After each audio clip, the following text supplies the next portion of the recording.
మొదటిగా దేవునికి నా వందనాలండి. నాకు ఈ అవకాశం ఇచ్చిన దైవజనులకి నా వందనాలు. నా పేరు కీర్తన.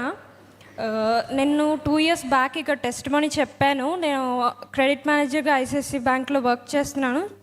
నేను వర్క్ పర్పస్ చెన్నై వెళ్ళాను. అయితే అక్కడికి వెళ్ళిన తర్వాత నేను చాలా డిఫికల్ట్ సిచ్యువేషన్స్ ఫేస్ చేశాను.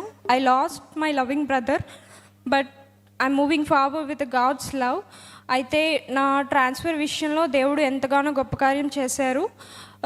ఏప్రిల్లో ఒక రోజు మా మేనేజర్ పిలిచి, నీకు ట్రాన్స్ఫర్ మేము ఇస్తున్నాము, నేను ఇది హెచ్ఆర్కి నేనేమి ఇచ్చాము అని చెప్పారు.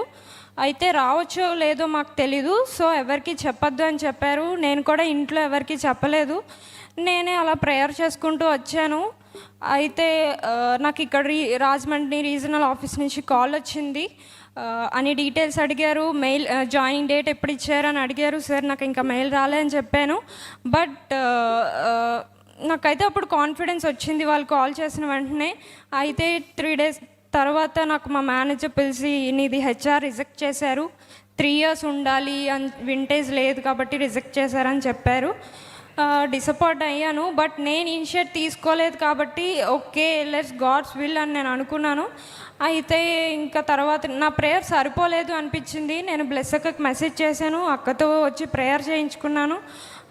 మా ఇంట్లో అందరు ప్రేయర్ చేశారు. సెల్ గ్రూప్ వాళ్ళందరూ నా కోసం ప్రేయర్ చేశారు.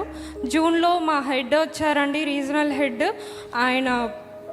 ఆయనతో నేను మాట్లాడడం జరిగింది. ఆయన మాట్లాడితేనే హెచ్ఆర్ రిజెక్ట్ చేశారు. బట్ నేను రిక్వెస్ట్ చేయగానే ఆయన మళ్ళీ క్రెడిట్ హెడ్ అప్రూవల్ తీసుకుని నాకు August 7th నాకు ట్రాన్స్ఫర్ మెయిల్ వచ్చిందండి. August 16th ఇక్కడ రాజమండ్రి నాకు ట్రాన్స్ఫర్ అయ్యింది. నేను యాక్చువల్లీ 4th week ఇక్కడ లీవ్ తీసుకుని రావాలనుకున్నాను ఆగస్ట్లో. బట్ 3rd week దేవుడు నన్ను రాజమండ్రి పర్మనెంట్గా తీసుకొచ్చారు. ఇచ్చిన సాక్ష్యం దేవుడు దీవించును గాక. ఆమేన్ ఆమేన్. దేవునికి మహిమ కలుగును గాక. హల్లెలూయా.